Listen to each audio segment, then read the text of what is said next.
Hi kids. So I'm back and I'm vegan. And that's how I'm introducing this video, as is the title. As you can see, here's my breakfast. It's delicious. It's like vegan eggs, poached egg, and a whole bunch of beans and yummy stuff. Yeah, so I'm just gonna eat that, and you can watch me do that because it's delicious. And then I will talk to you.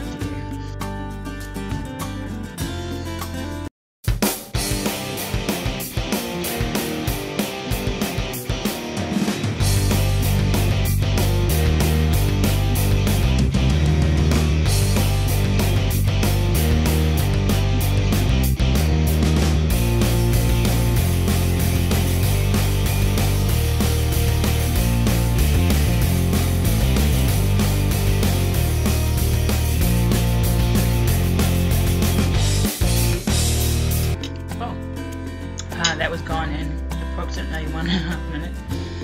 Yes, I was really hungry. But so basically, I'm back. I decided to do a little vlog again. I haven't watched one of my vlogs in a very long time. So I don't actually know what was the last one I did. Okay, so I'm back. I just watched the last video I made from my bedroom, and this is only a big deal because I've literally just got Wi-Fi installed properly, because we had Wi-Fi but our landlord had put the router in the flat 2 floors above, and so it was basically like super patchy, and there was maybe like one corner of the living room where you could get functional Wi-Fi.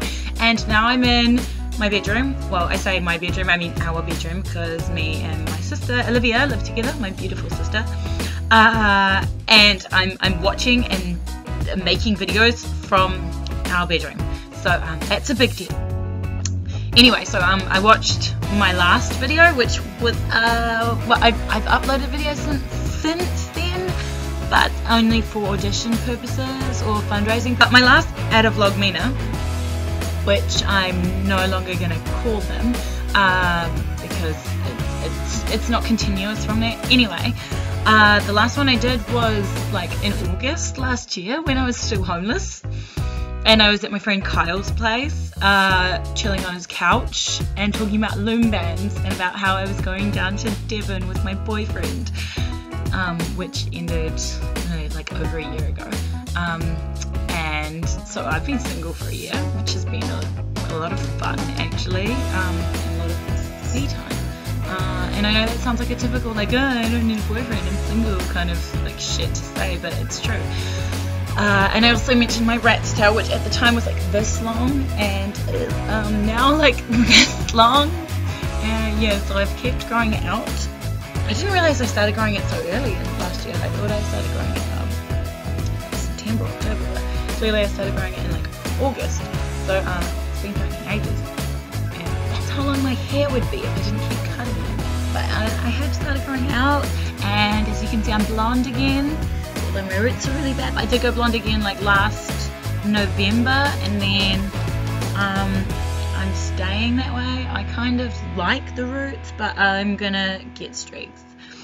Anyway, I digress. What else did I talked about how I was homeless, and I'm no longer homeless. I did that year stay homeless, or like jumping around friends' couches and stuff until November, and then I went to Vietnam for a month and bought a motorbike and drove around, and it was amazing, and I seriously had like the best time ever. I love that country, Vietnam. I learned a bit of Vietnamese when I was there, and yeah, then I came back in December. Sorry, my finger is bleeding because I was just doing the dishes, and I glass smashed and broke my finger. Well, I didn't break it, I broke the skin. Yeah, so then I came back here for December last year, almost a year ago, and I lived at Kyle's house because he wasn't there, so he was lovely for me and in his room. And didn't work much, I didn't do much at all. I went to Belgium for my birthday and saw my brother, who at that time I hadn't seen him in 11 months. And so now it's been the same amount of time since we've seen my ex-Max. Big 6'4" ass over here for a holiday, and then go back to New Zealand and keep my job. And then in January, my friend Long married his beautiful wife Peony, and I was a groomsman at their wedding in Hong Kong, and that was amazing. It was such a good experience to be part of the Chinese traditional style wedding. Well, it was like a mix of traditional with a tea ceremony and like modern Christian side, and there was a 12-course meal, and I was the token white friend and didn't speak any Cantonese, which the whole wedding was in, didn't understand, but it was still beautiful. Like, I could see, even though I don't understand, I could see how much you love each other. Then from there I took a bus to Vietnam and stayed there because I loved the country so much. So I stayed in Hanoi and taught English, and met one of my really good friends now, Turin Bridge. She was fucking awesome and amazing, and we were like, you're so cool, and then we hung out and got drunk all the time. It was fun. And I didn't love Hanoi that much, I'll be honest. I'm sorry to all my friends who are from Hanoi. I love you guys, but the city itself, not great. I picked a bad time to be there. Winter. Didn't realise it actually had winter. Like, coming from British winter, I was like, yeah, it won't be that bad. But then it kind of is, because it's like still really cold, like for Asian. So it was really cold, and I kind of got really sick because it's so polluted, and I was going out drinking a lot, and it just wasn't good for me. And then I had to have my armpit operated on because I got like a massive cyst, because my body decided to take all the infection that was sitting here in my throat and my nose, and it just put it all in my lymph node, which kind of seems like a good response for your body to take all your infection and put it in one place. But the thing is, like, the armpit is not an exit of the body. I don't do anything out of my armpit normally. Sweat maybe, but like there's no real excretion. Too much information, or maybe just the right amount of information. I don't excrete from my armpit normally. Yeah, so then I had to have that operated on, and then I came back to England. Moved in with my sister in our lovely little 1-bedroom flat, which I will show you another time because I can't be with the moving. And we got a 1-bedroom flat together, so we have a bedroom here. I'll show you the bit of our bedroom.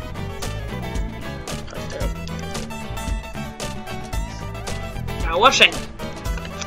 Yeah. We moved into this flat in Whitechapel, so it's really central. There's also a fold-out couch in the living room, so if I can be bothered, I'll sleep there. And if not, then we just share a bed, and it's fine because we're sisters. We have a little flat together. It's nice. And then I was in a show of Alice in Wonderland from late March, beginning of April until August, with an amazing group of people who I also love so much. I love everyone. I'm just a loving person. That's not true. I hate a lot of people. I don't hate a lot of people. I just and then after that I went to Germany. I cycled to Germany, to Hamburg.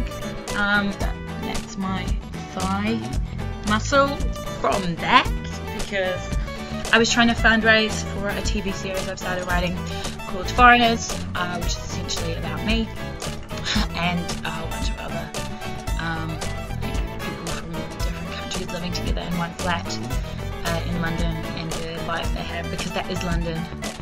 From my experience, it's really nice, having a flat with someone who you are really close with. I really liked the guys I used to live with, Tim, Frank, Pete. You guys are great. but it was just also like really far out, like heaps of miles away. We always said, oh, it's not that far, it's like 20 minutes on the train, but like that is far. And now I live a 20-minute walk to Liverpool Street Station, which is one of the main stations in London, which is just great. Yes, yeah, so last year I also was officially diagnosed with depression, mild depression and mild anxiety, which kind of explains a lot of stuff in my life, why I've had like periods where I do absolutely nothing and have no motivation to do anything for months at a time. And why I also get like super, like when I get stressed out, I get like super stressed out. And it's hard because there's still a stigma around mental illness, which I really hope changes in the next few years, and I really think it will, because this generation has an awesome like open mindset. So even though that's it's not a great thing to have, a lot of people do have depression, and a lot of people deal with it, and acknowledging it is one of the first things, and I did that, and just doing that and having a great support group around me has helped so much. And the NHS isn't great, it's free, and that's about it. They really disregard mental illness as a real like illness. Like you can't, I still don't know how easy it is to take work off for like being sick, like mentally sick, which sometimes it is. Like it's like I can't get out of bed because my brain doesn't work right. And obviously you can work around that. There are like ways to help change your mindset, but it takes time and people don't want to appreciate it. But then at the same time, it's good to know myself and know like how my brain functions and how I can work on it. And that's been a really big journey for me. Things like going to Vietnam and traveling by myself, cycling the 800 kilometers to Hamburg have been amazing experiences in that regard for my mental health, because it's really freeing and it lets me just like think, but not actively think, because normally I think too much, but it's like kind of freeing my mind, and if a good idea comes then I'll take it, and like everything else I just kind of let go and just experience what's around me. So that's been awesome. Still loving London, and still hating London sometimes. It's a love-hate relationship. People don't understand that if they don't live here, and they're like, why do you stay there if you don't love it? And I'm like, I do love it, but I also sometimes hate it. And unless you are a Londoner and you live here, then you don't really understand that.